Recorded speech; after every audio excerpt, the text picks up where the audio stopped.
What if the flood didn't actually work?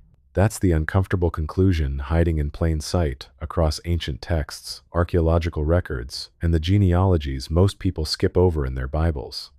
The story of Noah and the Great Deluge is one of the most recognizable narratives in human history, but the chapter that follows it, the one nobody talks about, is far stranger and far more disturbing than the flood itself.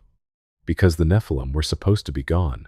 That was the whole point. The sons of God had corrupted humanity. Their offspring, these towering, terrifying hybrids, had filled the earth with violence. The flood was the reset button. 40 days and 40 nights, the waters covered everything, and when Noah's family stepped off the ark onto dry ground, the world was supposed to be clean. But then, roughly 400 years later, they're back. Scouts sent into Canaan by Moses' return, pale-faced and trembling, describing beings so massive that they felt like grasshoppers standing next to them. Goliath stands in a valley and makes an entire Israelite army freeze in fear for 40 days. A king named Og sleeps in an iron bed 13 feet long, and these aren't isolated myths. They're woven into the historical books of the Bible with the same matter-of-fact tone used to describe battles, borders, and census counts. So here's the question that's going to pull us through the next 35 minutes. If the flood was designed to eradicate the Nephilim, why do they keep showing up afterward? Where did they actually go? And what does the answer reveal about the true nature of the threat? They represented a threat that, according to serious scholars of ancient Near Eastern literature, wasn't just physical. Hold that question, we'll come back to it. But first, we need to go back to the very strange beginning of how the Nephilim came to exist at all. Genesis chapter 6 is one of the most debated passages in all of Scripture. It's only 4 verses long, but those 4 verses have generated more scholarly argument and more theological controversy than almost any other passage in the ancient world. The sons of God saw that the daughters of men were beautiful, and they married any of them they chose. The offspring were the Nephilim, described as the heroes of old, men of renown. The debate about who the sons of God were has raged for 2,000 years. Were they fallen angels? The godly lineage of Seth intermarrying with the corrupt lineage of Cain? Ancient rulers claiming divine status? Each interpretation has serious scholars behind it. But here's what's often overlooked. The Book of Enoch, considered authoritative scripture by the writers of the Dead Sea Scrolls and quoted directly in the New Testament book of Jude, gives an extraordinarily detailed account of exactly what happened. 200 beings called the Watchers descended on a mountain called Hermon. They made a pact, swore an oath together, which is actually where the mountain gets its name in Hebrew. Hermon comes from the word for oath or curse. They took human wives and produced children, but the Book of Enoch doesn't stop there. It says the Nephilim consumed so much food that humans could no longer sustain them, and then they turned on humanity itself. They taught forbidden knowledge, metalworking for weapons, sorcery, astrology, the mixing of medicines into poison. They weren't just physically dangerous. They were a corrupting force on the entire structure of human civilization. And then the flood came. Here's where the story gets genuinely strange. The Book of Enoch says something that most Sunday school curricula completely skip over. When the Nephilim died in the flood, their spirits didn't cease to exist. They became disembodied entities roaming, restless, hungry, given a specific name, demons, not a metaphor. A literal origin story for what the ancient world understood as demonic spirits. The bodies drowned. The spirits did not. Keep that in your mind. It becomes critical later. But the physical Nephilim, or something very much like them, clearly didn't disappear either. So let's track the evidence, starting with the most immediate post-flood generation and working forward like investigators following a trail of footprints through wet concrete. The Table of Nations in Genesis chapter 10 is one of the most underappreciated documents in ancient literature. It reads like a dry genealogy, and most readers glide past it. But hidden inside is a clue that changes everything. Among the descendants of Ham, Noah's son, is a man named Nimrod. The text says something extraordinary. He was a mighty hunter before the Lord. The Hebrew word translated mighty is gibber, the same word used to describe the Nephilim in Genesis 6. And before the Lord in ancient Hebrew idiom doesn't mean he hunted reverently in God's presence. It means he hunted in defiance of God. Nimrod builds Babel. He builds Nineveh. He constructs the infrastructure of the first great empire.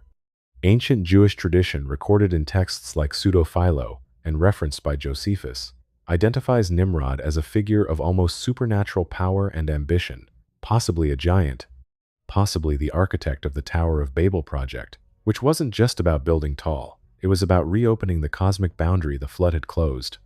If Nimrod carried the genetic legacy of the pre-flood Nephilim through the line of Ham through Noah's own son, then the flood didn't eradicate the bloodline, it compressed it. It went underground, passed through a single family, and emerged on the other side, still carrying something the ancient world recognized as fundamentally different from ordinary humanity. But how? How does something survive through Noah's family if Noah was described as perfect in his generations, blameless, uncorrupted? The answer a growing number of scholars find compelling is both simple and deeply uncomfortable. It came through Noah's daughters-in-law. The text tells us everything about Noah's sons, Shem, Ham, and Japheth. It tells us almost nothing about their wives. These three women are among the most consequential figures in all of human history, and they are essentially anonymous. If even one of them carried a recessive genetic marker, some trace of the Nephilim bloodline, then the post-flood world was never truly clean. The corruption didn't need to survive the floodwaters directly. It only needed to survive in the DNA of one woman who stepped off that ark. This is the theory that Dr. Michael Heiser, the late scholar of ancient Near Eastern languages and the Hebrew Bible, who spent decades at institutions like the University of Wisconsin and Logos Bible Software, found worth serious examination. Heiser wasn't a fringe theorist. He was a rigorous linguist and exegete, and he argued that the Nephilim narrative is not peripheral to the biblical story, it is the backbone of it. The entire Old Testament, he contended, is the story of God systematically dismantling the corruption that began in Genesis 6. And the evidence for that corruption persisting after the flood is, when you look closely, overwhelming. Picture the scene. It's approximately 1406 BCE, and 12 men are standing at the edge of a valley in Canaan. They've been walking for 40 days. They're carrying a single cluster of grapes that required 2 men to carry on a pole between them, a detail so specific it suggests the author of Numbers was working from an actual field report, not mythology. These are the scouts Moses sent ahead to survey the Promised Land. When they come back, 10 of the 12 are visibly shaken. "We saw the Nephilim there," they report. "The descendants of Enoch come from the Nephilim. We seemed like grasshoppers in our own eyes, and we looked the same to them." The Anakim. This is the first named post-flood giant clan, explicitly connected to the pre-flood Nephilim by the scouts themselves. This isn't editorial commentary added later. This is a field report from men who used the specific word Nephilim to describe what they saw. The 2 scouts who weren't afraid, Joshua and Caleb, never dispute the size of the Anakim. They never say, "No, they're just tall people." They say, essentially, "Yes, they're enormous, and God is bigger. The giants are accepted as real. The debate is only about whether Israel can defeat them." But here's the second open loop. If the Anakim are real, traceable descendants of the Nephilim, then someone has been maintaining this bloodline for 400 years since the flood. Someone has been deliberately cultivating it. The question of where the Nephilim went is inseparable from the question of who was keeping them alive and why.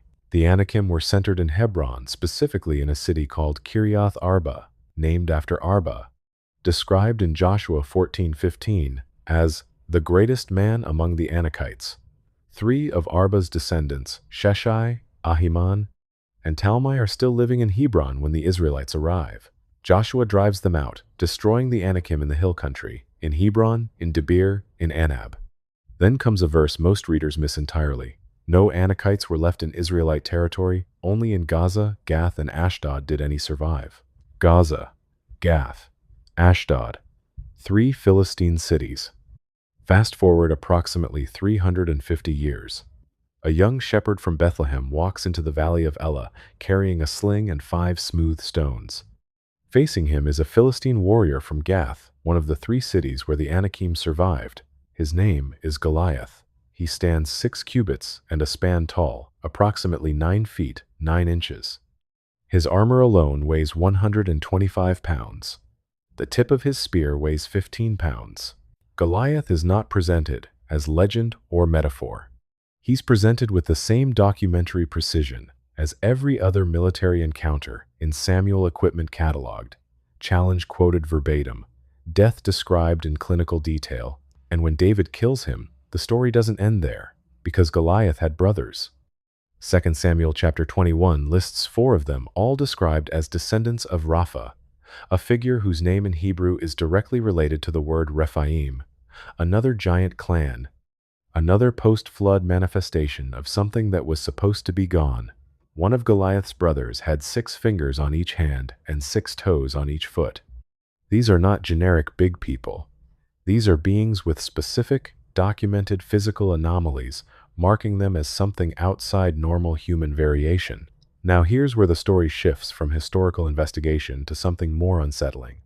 The giants of the Bible, the Anakim, the Rephaim, the Emim, the Zamzummim, aren't scattered randomly across the landscape. When you map them geographically, they cluster in specific locations: Bashan, the Transjordan, the coastal cities of Philistia. In the ancient Near Eastern worldview, these were places associated with the underworld, with cosmic boundaries. Bashan was understood as the gateway to the realm of the dead Sheol. The word Bashan itself may derive from a root meaning serpent. And who is the king of Bashan? Og. Og of Bashan is mentioned in Numbers, Deuteronomy, Joshua, Nehemiah, and Psalms. His defeat is celebrated as one of Israel's greatest military victories. Deuteronomy 3:11 gives us the detail that has puzzled scholars for centuries. Og, king of Bashan, was the last of the Rephaim. His bed was more than 9 cubits long and 4 cubits wide. 9 cubits, approximately 13.5 feet. But here's what makes Og even stranger. The Book of Enoch and other Second Temple Jewish texts identify Og as a pre-flood survivor, not a descendant of the Nephilim, an actual, original Nephilim who survived the flood. The tradition says he clung to the outside of the ark, that Noah fed him through a window, that he made an oath to serve Noah's descendants in exchange for survival. This is extra-biblical tradition, not canonical scripture, but it appears in multiple independent sources, including the Midrash and Dead Sea Scroll adjacent texts. If even a fraction of that tradition reflects historical memory, Og represents something extraordinary, a living bridge between the pre-flood and post-flood worlds, a being who remembered Hermon, who carried, in his very body, the physical evidence of what had happened before the waters came, and Israel had to kill him to take the land. This is the pattern. Every major conquest in Joshua, every military campaign in Judges and Samuel, involves the systematic elimination of these giant clans. The Israelites aren't just fighting for territory. They're executing what Heiser called a Deuteronomy 32 worldview, the understanding that the nations had been assigned to lesser divine beings after Babel, that those beings had corrupted their assignments, and that Israel's military campaigns were simultaneously human and cosmic. Every Anakim skull that hit the ground was a blow against something far older than any individual king or clan. Which brings us to the third open loop, the one about the nature of the threat. Because the Nephilim aren't just big, they're connected to specific spiritual territories, specific cosmic rebellions. Their presence in the land is a claim that the beings who rebelled in Genesis 6 still have authority over this world, that the flood didn't settle the question, that the question is still open. Their elimination isn't genocide in the modern moral sense. It's more like a legal eviction. The land had been claimed by something that had no right to it. The giants were the physical manifestation of that illegal claim. Removing them was restoring the original order. Now let me bring in a character worth following. His name was Caleb, one of the 2 scouts who came back from Canaan unafraid. When Caleb first sees the Anakim in Hebron in 1406 BCE, he's 40 years old. He looks at beings that make grown men weep with terror and says, essentially, I can take them. Moses promises him that the land of the Anakim will be his inheritance. Then, because of the faithlessness of the other 10 scouts, Caleb waits. He wanders in the wilderness for 40 years. He watches an entire generation die. He grows old in the desert, carrying a promise. He's 85 years old when Joshua finally leads Israel into Canaan, and the very first thing Caleb does is ask for Hebron, the city of the Anakim. He says to Joshua, I am still as strong today as the day Moses sent me out. Now give me this hill country that the Lord promised me that day. You yourself heard then that the Anakites were there, and their cities were large and fortified. But the Lord helping me, I will drive them out just as he said. 85 years old, asking for the hardest fight on the map. Not because he had something to prove, because he had been carrying a promise for 45 years and intended to collect it. Caleb drives out the 3 sons of Anak from Hebron. He takes the city. But the Anakim aren't all destroyed. They flee to Gaza, Gath, and Ashdod, into Philistine territory, and there they wait. They wait for Goliath's moment. They wait for David. What's extraordinary, David is from Bethlehem, just a few miles from Hebron, where Caleb drove out the Anakim 40 years earlier. The giant that terrifies Saul's entire army for 40 days is the direct descendant of the beings Caleb refused to fear at age 40. The story is a circle. The threat one generation drove out returns in the next, and it takes a new kind of courage, a shepherd's courage, a poet's courage, to finish what the old soldiers started. Now, I want to zoom out, because there's a parallel story running alongside the physical one, and it's arguably more important. It's the story of what happened to the Nephilim who weren't physical anymore. Remember what the Book of Enoch said. When the Nephilim died in the flood, their spirits became disembodied entities, demons, and unlike the physical giant clans, which could be killed with swords and spears, these entities had no body to destroy. They were the permanent legacy of the Genesis 6 rebellion, a spiritual contamination that the flood couldn't wash away because water doesn't touch spirits. The ancient world took this absolutely seriously. The Mesopotamian concept of the Utuku malevolent spirits roaming the earth, seeking to possess human bodies, maps almost perfectly onto the Enochian description of Nephilim spirits. Sumerian exorcism texts from the 3rd millennium BCE describe rituals to drive out beings explicitly identified as the spirits of dead giants. The ancient Canaanites invoked the Rephaim in funerary rituals, apparently believing the spirits of dead Rephaim could be summoned and bargained with. This is the world Jesus was born into. And when you read the gospel accounts through this lens, something clicks into place that you can't unsee. The exorcisms, the beings that cry out, "What do you want with us, Son of God? Have you come here to torture us before the appointed time?" That phrase, "before the appointed time," is not random. It references a specific theological concept, the judgment of the watchers and their offspring, which according to Enoch, Jude, and 2 Peter, had been deferred but not canceled. The demons Jesus encounters know their sentence. They know they're living on borrowed time, and they know the one standing in front of them has authority to accelerate that sentence.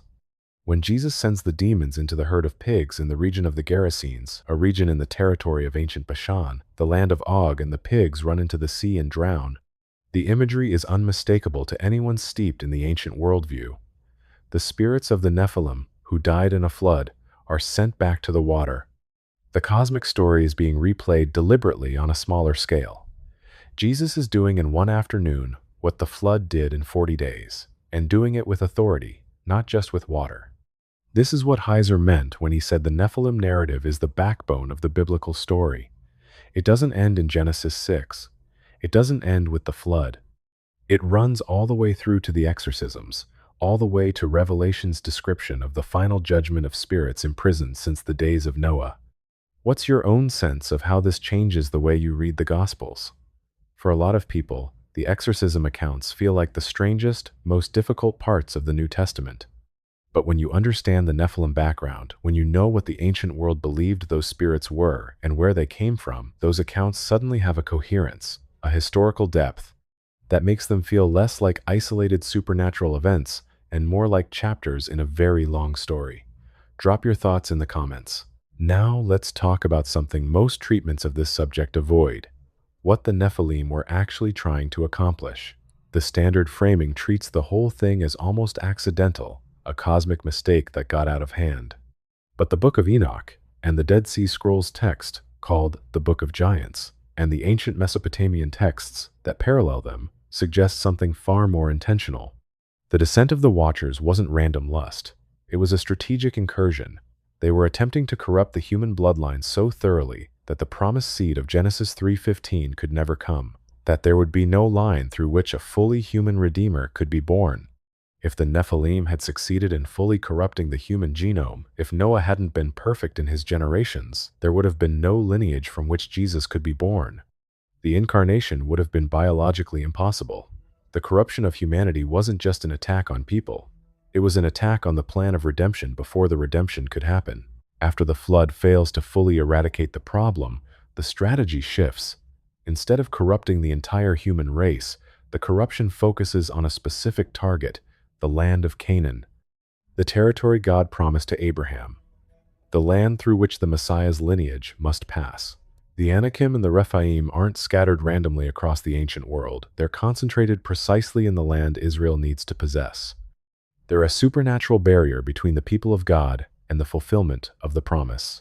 Every time Israel fails to drive them out completely, every time they leave a pocket of the giant clans alive, the problem metastasizes. The Anakim who escape to Gath become the family of Goliath. Goliath's challenge to Israel in the valley of Elah isn't just military intimidation. In the ancient worldview, it's a cosmic claim, the seed of the serpent standing in the valley, daring the seed of the woman to come and fight. David Young, armed with a sling and 5 stones, is the answer to a challenge issued before the flood. He just doesn't know the full depth of what he's standing in. One more thread, because this story has a geographic dimension hiding in plain sight for 2,000 years. Mount Hermon, the place where the Watchers descended and made their oath, the place whose very name means curse.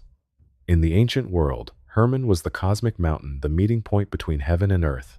The Watchers chose it deliberately. They didn't descend just anywhere. They descended at the axis of the world. The Transfiguration, where Jesus is transformed in appearance, where Moses and Elijah appear beside him, where the voice of God speaks from a cloud, happens on a high mountain.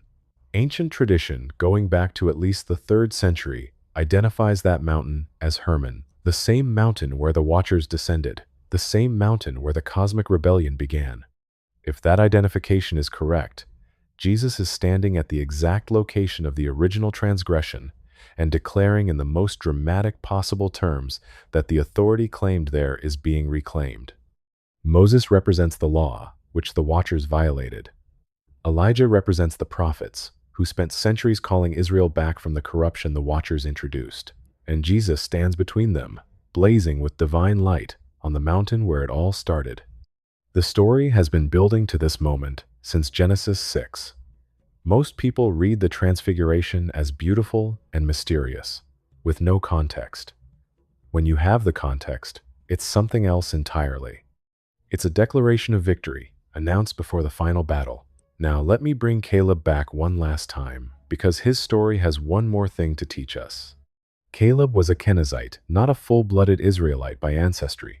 He was from a clan absorbed into the tribe of Judah, a foreigner by strict genealogical standards who had been adopted into the covenant people, a grafted branch. And yet he was the one who faced the giants without flinching, the one who, at 85, was still vigorous enough to take the hardest assignment on the map. There's something in that for anyone who has ever felt like they came to this story late, or from the outside, or without the right credentials. The man who finished the job in Hebron wasn't a blue-blooded son of Israel. He was someone who had been given a promise and refused to let 45 years of wilderness erode his confidence in it. The giants of Hebron fell to a grafted branch. Now, let me bring the threads together, because the answer to our central question is within reach. Where did the Nephilim go after the flood? The physical Nephilim survived through corrupted bloodlines that passed through Noah's family and re-emerged in the post-flood world. They concentrated in specific territories: Canaan, Bashan, the Philistine coast. They were systematically targeted for elimination because their presence was a territorial and cosmic claim against the plan of God. The Anakim fell to Caleb and Joshua. The Rephaim fell to the armies of Israel. Og fell to Moses himself before Israel crossed the Jordan. Goliath fell to David. The brothers of Goliath fell to David's mighty men. By the end of the United Monarchy, the named giant clans had been effectively eliminated from the historical record. But the spiritual Nephilim, the disembodied entities the Book of Enoch identifies as the origin of demonic spirits, those didn't go anywhere. They're still present in the New Testament world. They're the beings Jesus casts out. They're the rulers, authorities, and powers of this dark world Paul describes in Ephesians. They're the imprisoned spirits Peter references, held in chains until the final judgment. They didn't die with their bodies. They outlasted the flood. outlasted the conquest of Canaan, outlasted the monarchy, and they're still operating in the New Testament, defeated in principle by the cross, but not yet finally judged. That final judgment, the appointed time the demons in the Gospels were terrified of, is what Revelation describes as the culmination of the whole story. The imprisonment becomes permanent. The cosmic rebellion that began on Hermon ends at the final judgment. The Nephilim question, which opened in Genesis 6, closes in Revelation 20. The flood was not the end of the story. It was the end of the first chapter. What's fascinating is how differently this reads once you understand the full arc. Most people encounter the Nephilim as a curiosity, a weird passage in Genesis that doesn't connect to anything. But when you follow the thread from Hermon to Hebron, from Hebron to the valley of Elah, from Elah to the region of Gerasenes, from Gerasenes to Golgotha, you realize you've been reading a single, continuous story all along. The giants in Canaan aren't a detour from the main plot. They are the main plot. The entire biblical narrative is structured around the question of whether the corruption that entered the world through the Watchers can be permanently reversed. And the answer, according to the texts, is yes. But it takes longer than a flood. It takes a cross. When you encounter the giant narratives in the Old Testament, Og, Goliath, the Anakim, do you read them as literal historical accounts, as theological metaphor, or something in between? How someone approaches those passages usually tells you everything about how they approach the whole question of the supernatural in Scripture. Tell me in the comments. The ancient Jewish understanding shared by early Christian writers, including Justin Martyr, Irenaeus, and Tertullian, was that the demonic spirits of the Nephilim were actively working to corrupt human culture, not just to possess individuals, but to shape civilizations. The forbidden knowledge the Watchers taught, metalworking for weapons, occult arts. The manipulation of natural processes was understood as the origin of everything that pulls human culture away from its created purpose. Violence, exploitation, the worship of power, the reduction of human beings to instruments. That's not a pre-modern superstition. That's a description of something remarkably contemporary. The question of where the Nephilim went after the flood is, on one level, a historical and theological puzzle. But on another level, it's a question about whether the forces that corrupted the pre-flood world were truly defeated or merely contained, whether the giants are gone but the spirit behind the giants is still shaping the world, whether the same impulse that drove the Watchers to descend on Hermon, the desire to transgress boundaries, to seize what wasn't given, to corrupt what was made good, is still operating, still looking for bodies to inhabit and cultures to hollow out. The ancient writers who preserved these texts believed the answer was yes. They also believed that the answer to that yes had already been secured on a cross outside Jerusalem at a moment when the darkness thought it had finally won. Caleb stood at the edge of a valley and looked at giants without flinching. He was 40 years old, then 85, and the promise was still the promise. The giants were still giants, and he was still going in. That's the posture the ancient texts seem to call for. Not denial that the giants exist, not terror at their size, but the kind of faith that has been carrying a promise long enough that it has become bone deep, the kind that looks at the hardest fight on the map and says, with the calm of someone who has already decided, "Give me this mountain." The Nephilim were real. Their legacy was real. The corruption they introduced was real. And it required a cosmic response that unfolded across millennia of human history. But they are not the end of the story. They never were. They were always, from the moment the first post-flood giant drew breath, already losing, already on the wrong side of a verdict rendered before the foundation of the world. The waters came. The giants survived. And then, one by one, in valleys and cities and hillsides across the ancient Near East, they fell. Not because humanity was strong enough to defeat them, but because something older and stronger than the oath sworn on Hermon had already been spoken, a promise made in a garden, to a woman, about a seed. That seed came, and the giants were never the same after that.